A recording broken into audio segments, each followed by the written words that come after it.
We are the Association for Child and Adolescent Mental Health, or ACAM for short, and this is ACAM Learn.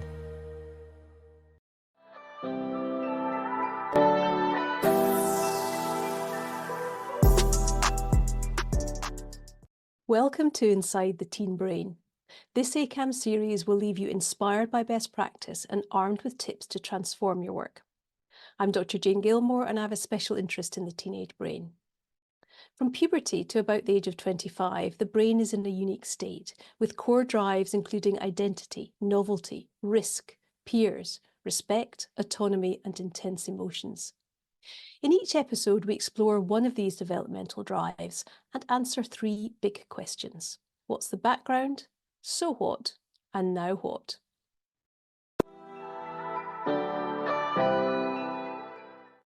So, to our first big question. What does the literature tell us? Adolescence is a time of heartfelt goals, according to Dahl, and indeed numerous imaging, self-report and observational studies illustrate it's a period of unique emotional sensitivity and intensity.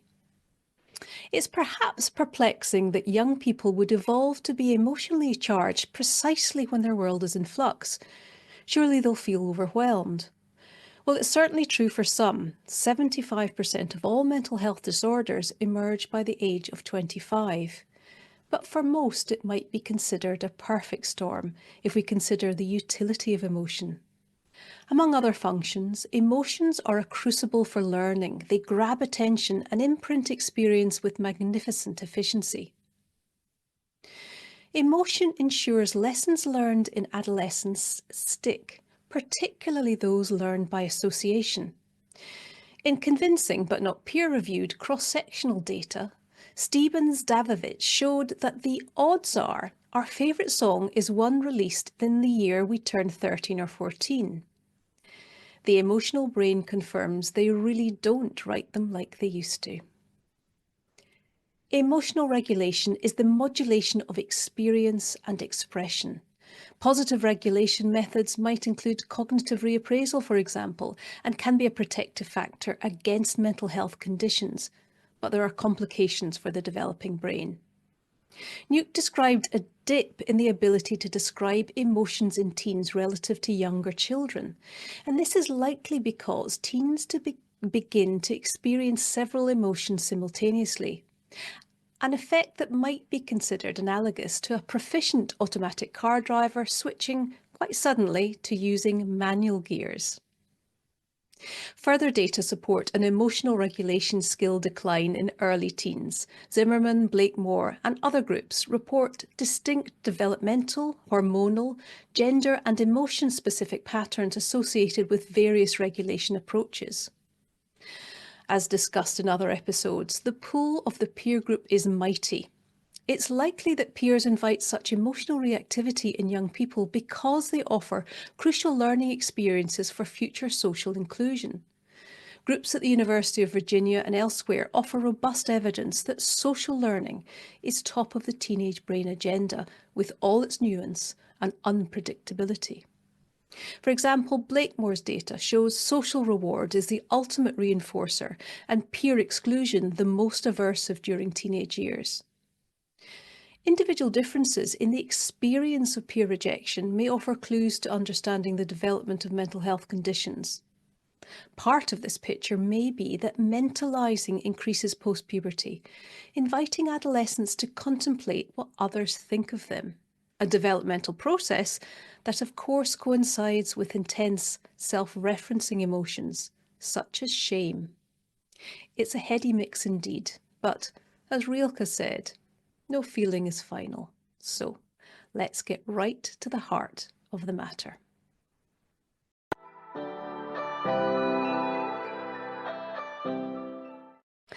So now we turn to our second question and ask, so what? How do we apply these data? To guide us on this social and emotional tour of the teenager, I'm delighted to introduce Dr. Eileen Kennedy-Moore, author, psychologist, mum of 4, based in Princeton, USA. Her numerous academic books and articles cover themes including emotion, mood and coping strategies. She produces wonderful material for families, including the popular podcast about friendship and the Growing Friendships blog, which has over 5 million views. Her extensive range of book titles for parents includes The Unwritten Rules of Friendship, Simple Strategies to Help Your Child Make Friends. So it's a very warm and heartfelt welcome to our series, Eileen, and many thanks for joining us. Thank you, Jane. I'm delighted to be here. Well, let's crack on because there's a lot to get through and a lot of content to discuss. So I'm going to dive in with my first question, and I want to think about emotional regulation. So as we know, adaptive emotional regulation is very likely a mental health protector. So can you describe some techniques that you've used in your practice to help teenagers manage their emotions? Well, I think we want to start first with what are some themes that I commonly bring up about emotions for teens in my practice.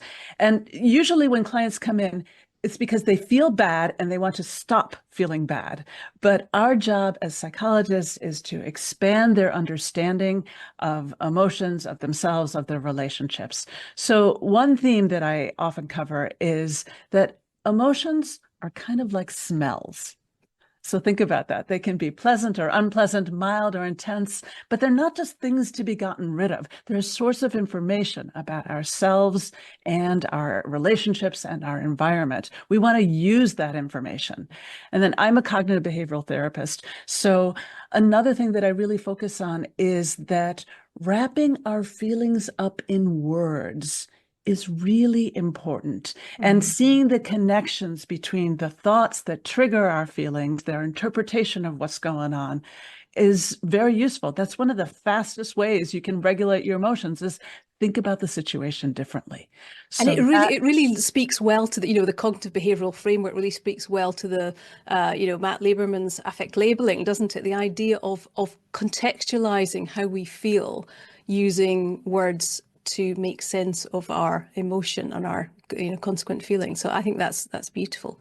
Exactly. I interrupted you, Eileen. Keep going. No, please. But I mean, also, if you think about James Gross has written a lot about emotion regulation, and he talks about it as a whole series. And usually people focus on the end.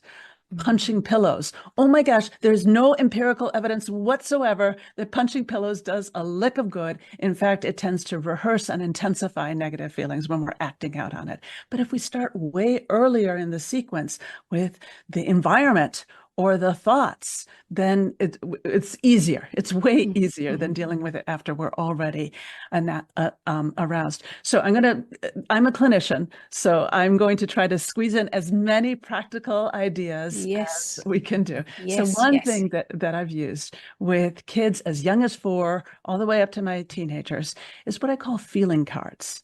So I'll take some index cards and I cut them in half just because they're a nice size. And then I will work with the teen to name as many emotions as we can think of.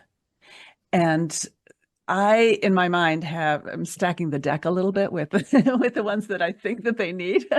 But we do the whole range. We do positive ones. We do the angry family. We do the sad family. We do the anxious family. We do the self-conscious emotions. Like jealousy or pride or guilt or shame. And then I have the teen sort the cards to describe how they're feeling right now. And they sort them into 3 piles. Yes, no, maybe a little bit. So how are you feeling right now? And it turns it into a recognition task rather than something that they have to pull out of themselves. So they can decide, am I feeling discouraged right now? Yes, no, maybe a little bit. And then after they do that, I will have them go through the yes pile and say, so what is making you feel discouraged today? And then they can talk through that. This is also a really useful technique to share with parents, because what do parents do? They usually leap in to fix things, but let's just slow it down and acknowledge the feelings. The other thing is it shows 2 important themes for teens. One is that we rarely have just one feeling at a time. Our feelings are almost always a constellation of a whole bunch of different things. And I'm using the word feelings generically to describe all emotional experience. And the other theme is that they change. So if you do the feeling cards now and you do it 2 hours or 2 days later, you'll probably get a different constellation.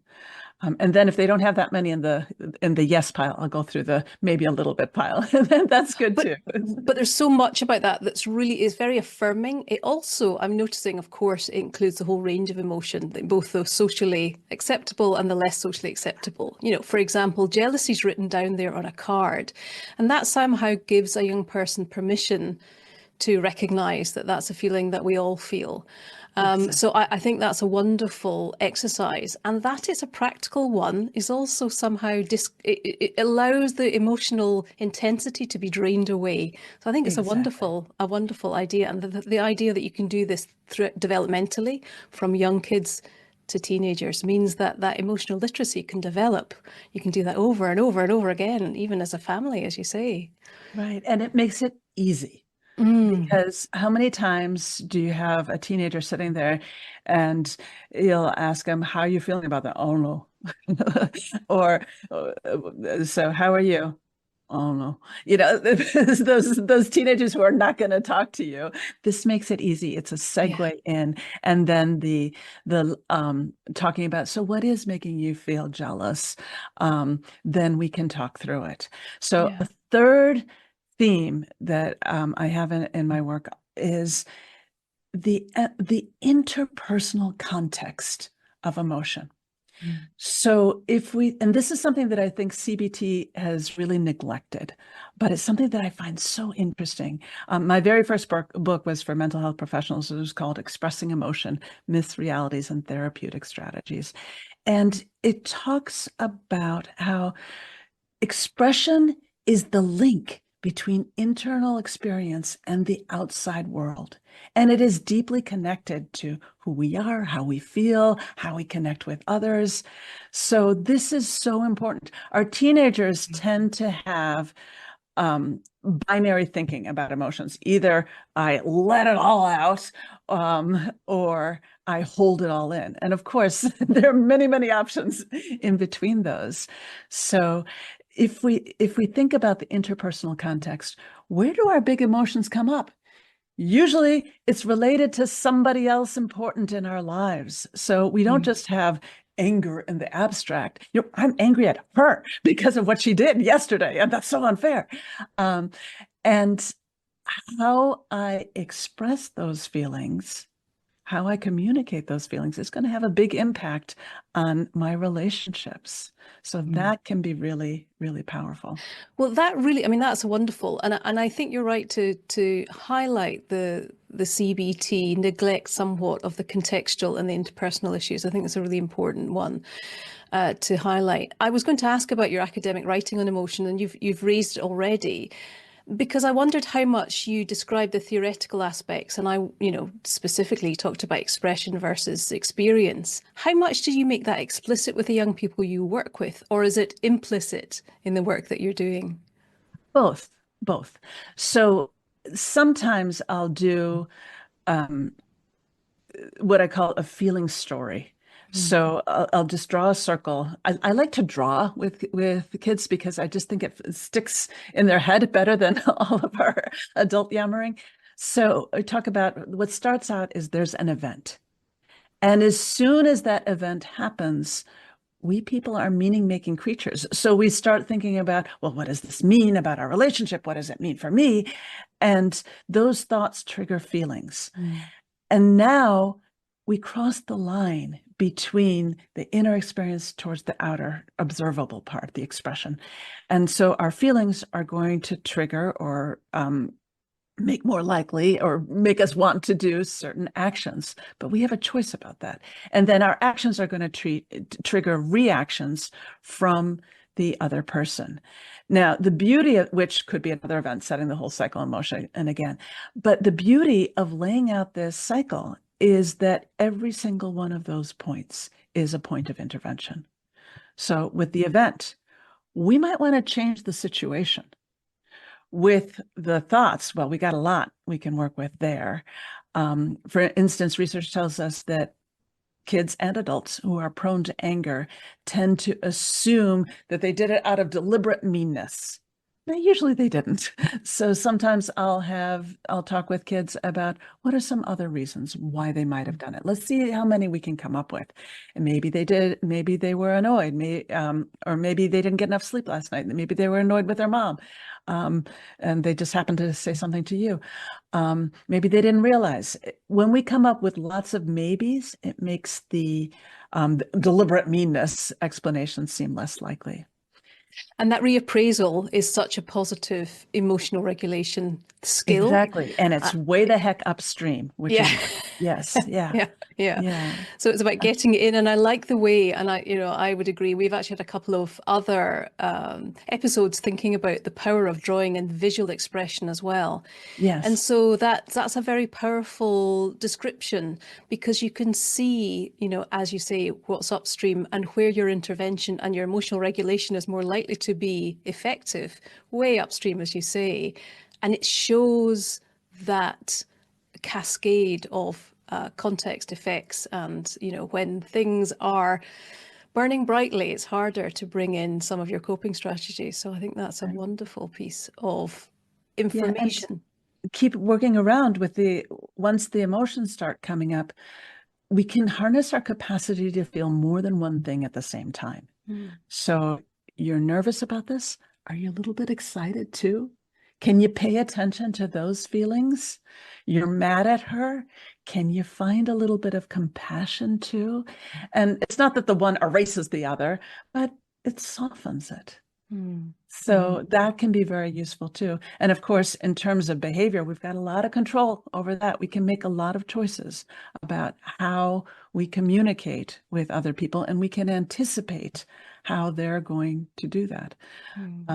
So many options rather than just hold it in or blast them. Yeah. So you're really unpacking it and unfurling. It's as if you are, lifting the hood of a car, or, unpacking a recipe, putting things into steps so you can see how the outcome might be. We might roll back the film and look at what happened at the beginning of that scene. That's great. It's and I can feel your creativity in the way that you're describing it, because that is half the battle, isn't it? About getting the young person engaged in the idea that there is a way to look at this differently, or to, manage your emotion, or manage your behavior, or manage the context in a different way. So I think that's wonderful. And it really is about the engagement, because you can have the most beautiful techniques, but if you don't have a connection with that kid, you're not going to get anywhere. So that is really an important part. And sometimes we can use that connection. So I had a client once, a teenage girl, and she was ripping herself apart about my this is too big and my that is too small. And I'm listening and I'm listening. And then I knew her pretty well, so I could use the relationship. And I said to her, do you think I should quit my job, stop seeing clients, stop writing books and articles and podcasts and so forth, and just spend 8 hours a day working on my abs? I'm sure they would look a lot better than they do now if I devoted a full day, all of my time, to working on my abs. What do you think? And fortunately, she laughed. and I said, how do you know that I'm not going to do that? And the answer is because it's not my values. Like I try to exercise, I try to be healthy, but I'm not going to devote my life to my abs because I just don't care that much. So the context of the harnessing teenagers' values, this is such a wonderful stage, because they're beginning to be able to think at a more abstract level, and being able to pull in your values. Who do you want to be? So I'll tell you another strategy that I use pretty often. Psychologists sometimes talk about egosyntonic moments. And this is a terrible name, and I haven't come up with a better one. But when you describe it to kids, it's those moments when we say, this is who I am or who I want to be. And I tell kids, pay attention to when those happen. Write them in your phone. Keep a little running notes about that, because those are breadcrumbs sort of guiding you to the direction that you want to go. But you say so, you use such evocative cases to show this. And actually, we had another episode where we talked to a young person who described her experience in child and adolescent mental health services. And the thing that mattered most to her and to her peers was that the clinician cared about what she was up to, what mattered to her. And that was the leverage on which the rest of the technical stuff could happen. There is nothing without the foundation of the relationship. Absolutely. And so I think it's really, I think it's a terribly important point. No matter what our clinical issue, no matter what technique we're using, we will get nowhere unless we've got a connection.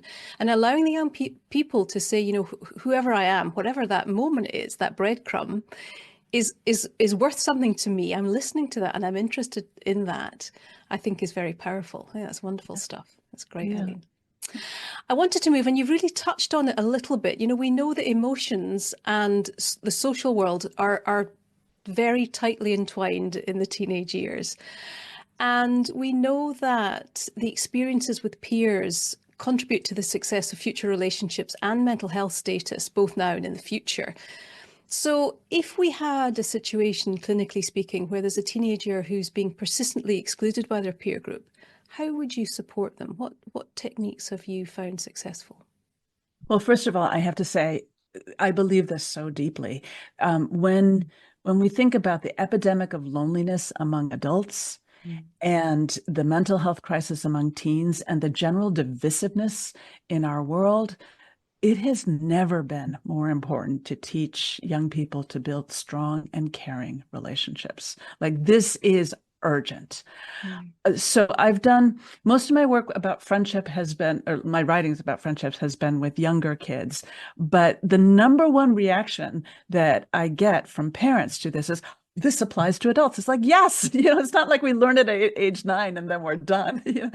Even as adults in new situations and new relationships, we're continuing to learn about getting along with other people. So one thing that's really important to understand is that social skills are not about doing one thing. They're about being able to flexibly adjust our behavior to fit the situation, to fit us, to fit the relationship. And we don't all have to become a bounding into the room, life of the party extrovert. There is definitely room in the world for a quieter way of interacting. Broadly speaking, when we're thinking about any problem, but especially a social skills issue, we want to think we have 3 options. We can change the environment, we can change the person, or we can change the match between the environment and the person. The last one is usually the easiest.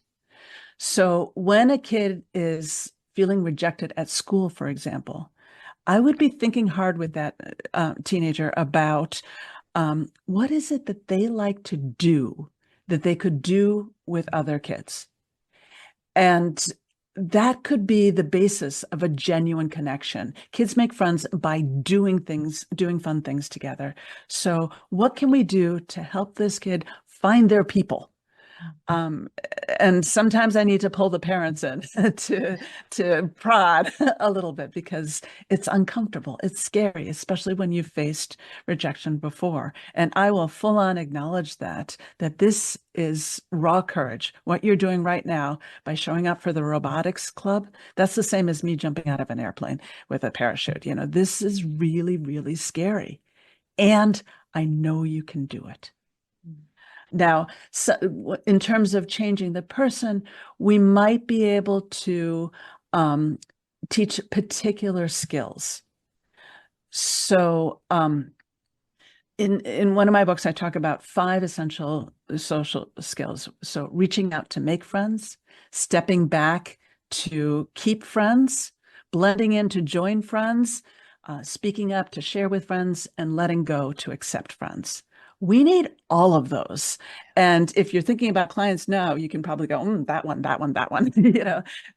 and they're different. Some kids, for example, need to recognize stop signals. So I'll make a list with them. Okay, how do you know somebody wants you to stop? Quit it, cut it out. You're being annoying, or sometimes it's nonverbal.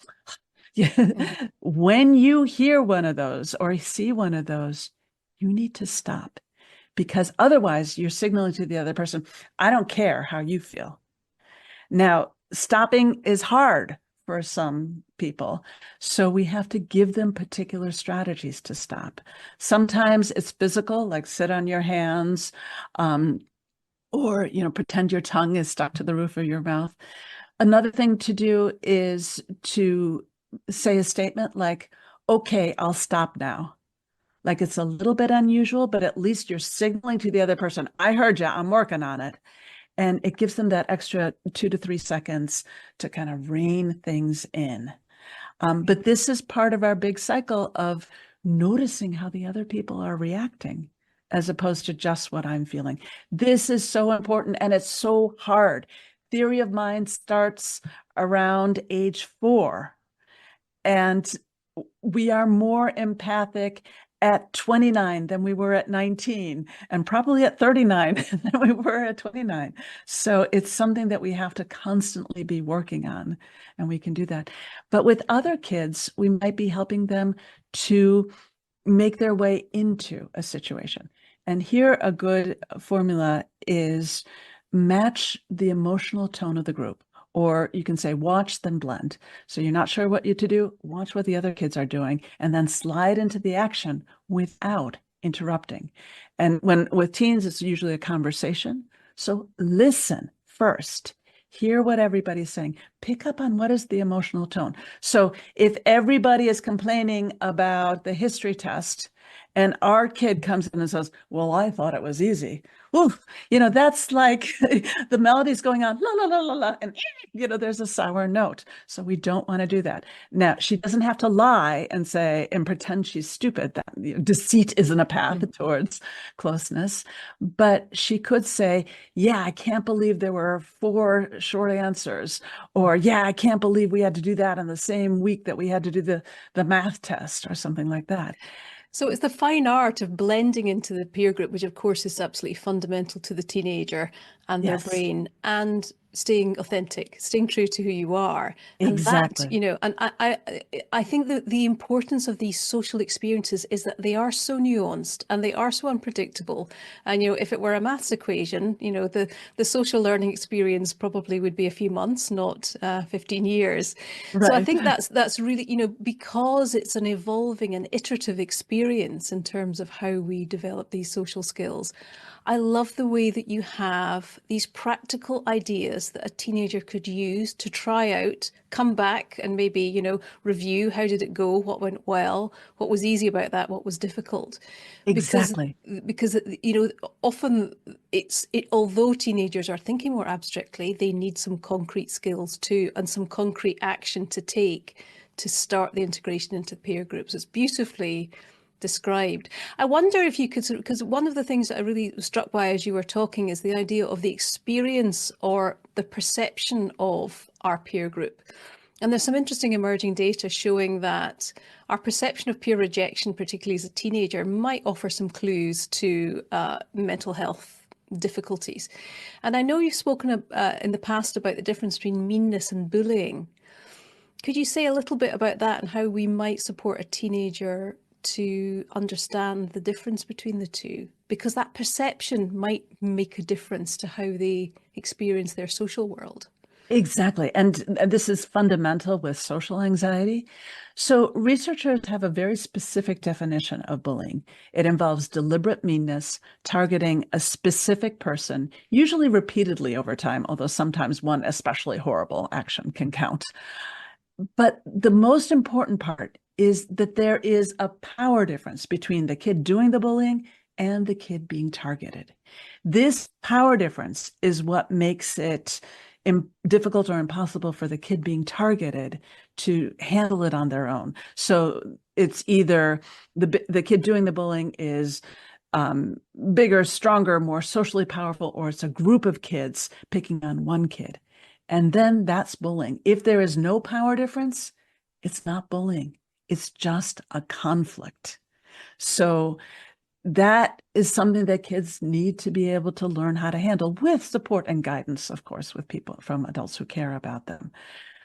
Or even perceive, because I think there's a difference in the perception of that, and say, well, that kid's mean, maybe I don't get along with them, to as compared to I've been bullied, because that Exactly. The bullying, if we really want to be careful about overusing the B word, because it's saying to kids, you're a victim. You are fragile. You can't handle it if anyone is even slightly mean to you.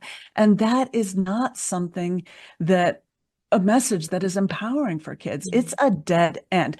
But basically, we're saying there's no hope here. So, or, the adults have to fix it. Sometimes that's true. And absolutely, we need to step in those cases of true bullying.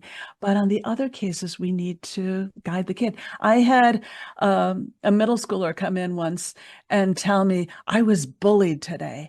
And I said, oh, what happened? And he said, this kid, he told me, quit making that annoying noise. Like, no, that is not bullying. I had another girl who was on the bus with a friend, and the friend started sitting with somebody else, and she was deeply hurt. So she decided to write her friend a letter listing all the mean things the friend had ever done. It was a take her down kind of letter, because she felt that the friend was bullying her. And then the friend promptly accused her of bullying her with this long letter. And no, this was not bullying on either side. This was just a clumsy effort to deal with a friendship rough spot. And it was poignant on both sides. And it was something that we could deal with. There were many paths forward other than, labeling either one of them as a bully. Well, and I know you do lots of work with middle schoolers, and there's, a huge amount of resources that the ACAM audience can go and look at, and I'm sure learn from. And although our focus is on the teenage years here, we know that, of course, prevention is better than cure. So if you're thinking about the middle schoolers, so those kids in middle school, we'd call them, late primary school in the UK, what do you recommend? And we've touched on some of them, but maybe you could add a little to that. What would you recommend to young people and their families in terms of preparation for adolescence? So they're fostering good mental health when things are more vulnerable. They're fostering positive peer relationships when peers matter so much. What's your prevention strategy? So we really want to make space and make time for their friendships. If you think about it, the teen years are about stepping out and discovering who they are outside the immediate family. And what's interesting is the research shows that the importance of parents does not decrease as kids move into adolescence, but the importance of peers skyrockets. And if you imagine it, there's an antelope alone on the savannah. That is bad. That is very dangerous. So, of course, as they're moving away from the family of origin, they want to be in the herd. And that's okay. That's developmentally appropriate. Because sometimes I hear parents saying, well, I want my kid to be a leader. Well, let them join first, and they'll find their way. It's really the middle school years that the kids are focused on being exactly the same as everybody else. And once they get into high school, it's more, they understand that they can have different groups, and their friends can have more than one friend, and it expands a little bit. The young adolescents spend a lot of time pondering, am I really lazy or am I really hardworking? And by the time they get to 17, they know, I'm both. We all are. So we want to respect that they are the developmental progression of things. Parents often tell kids, you shouldn't care what other people think. Well, that's not possible. It's just not. They need to care what other people think. And we all do, right? But we can help them think about whose opinion matters to you. And let's try to think that. So one of the main things that I think gets in the way of kids making friends is what I call the magnet myth of friendship. So this is the belief that I have to be so amazing and wonderful that I draw friends to me the way a magnet attracts metal. This is a myth. It does not work with that like that. Your peers do not want to be the medal. And if you're looking for that, wow, she's amazing reaction, you are not looking for friends. You are looking for fans. And sorry, Yeah, I love that. Yeah, very nice. So the magnet myth can keep kids holding back because it's like, oh, I'm not amazing. I can't possibly reach out. Doesn't matter. Or they can reach out in not so good ways by bragging or showing off and trying to impress everybody, which does not work. So friendship is fundamentally a relationship between equals. If we think of two overlapping circles, and yes, I draw those all the time. This is you, this is the other kid. That overlap in the middle, that is the common ground. That is where friendships begin. So if you're talking about something that's true only of you, that's irrelevant to building the friendship. So what do you have in common? Especially, what do you like to do with other kids? And let's find a way to do that. Another thing is the single best way that kids can deepen their friendships is with those one-on-one get-togethers. So, but a lot of times they hold back.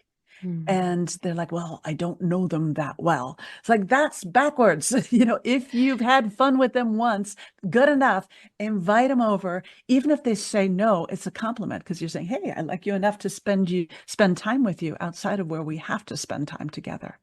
So get them over. And I think that's a really interesting point about the idea of these one-to-one friendships. So that's where the nuance and the sort of fine tuning happens.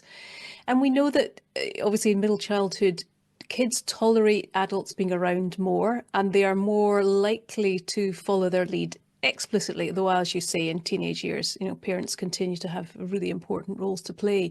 So there's an opportunity there. There's a window of opportunity to teach and perhaps get slightly, a developmentally appropriate way, involved in terms of modeling good behavior, perhaps being around at a play date or whatever.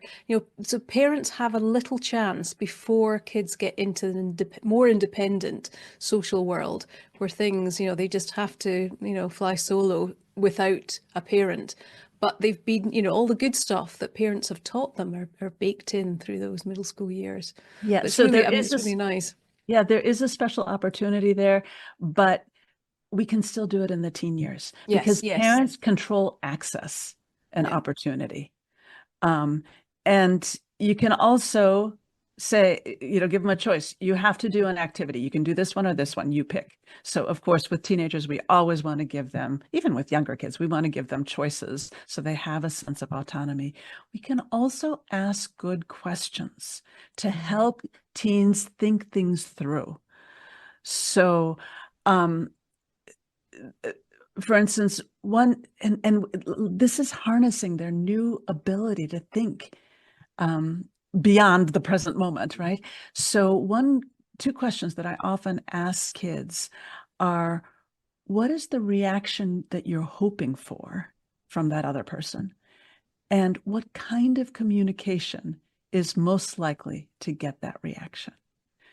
And they usually have not thought about that. It's just, I'm mad, therefore, or I'm shy, therefore. And, that's the end of the conversation. But we can guide them in really thinking this through. And then they are imagining the other person's perspective, not as a, do they like me, but as a, what are they like as a human being?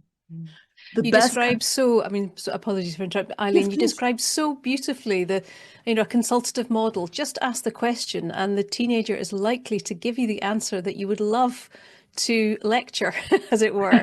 Exactly. But you've turned it around. So the teenager is answering their own question, developing their own, reflection, which is far more powerful. So that's a very effective strategy. Eileen, we could talk all day, but I think we should turn to our final question, which is a now what?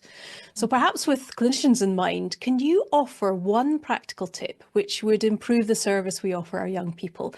Perhaps something that could be slipped into current practice without too much cost or organisation.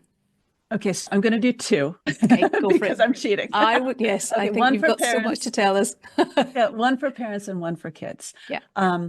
So for parents, as clinicians, it is incredibly helpful if we can teach them to empathize with their kids. So I give them specific scripts of, so the basic one is, you're feeling blank because blank. Or another one is, it's hard for you when, it bothers you when, you wish. And I say to if you've got a prickly teen, you can add, it sounds like, or it seems like, but usually just saying it. And then I have them written out, and then I say, circle the word you in all of these. Notice that there's no word I. It's all about you. And this is a dippy intervention, but some of us have made a career out of it, because wrapping those feelings up in words is so powerful. And so I had a mom once who, the teenager came home spitting nails about something that the teacher had done. I don't remember what. And the mom told me afterwards, it's like, for once, I remembered that thing about the reflection. And so she said, you're feeling mad because the teacher did whatever. And the kid said, yeah, and she always does this thing. It's hard for you when she always does this thing. And she goes, yeah, and it's so not fair. It really bothers you when she does that. And the kid says, yeah, and she should be doing the other thing. And the mom said, you wish she would whatever.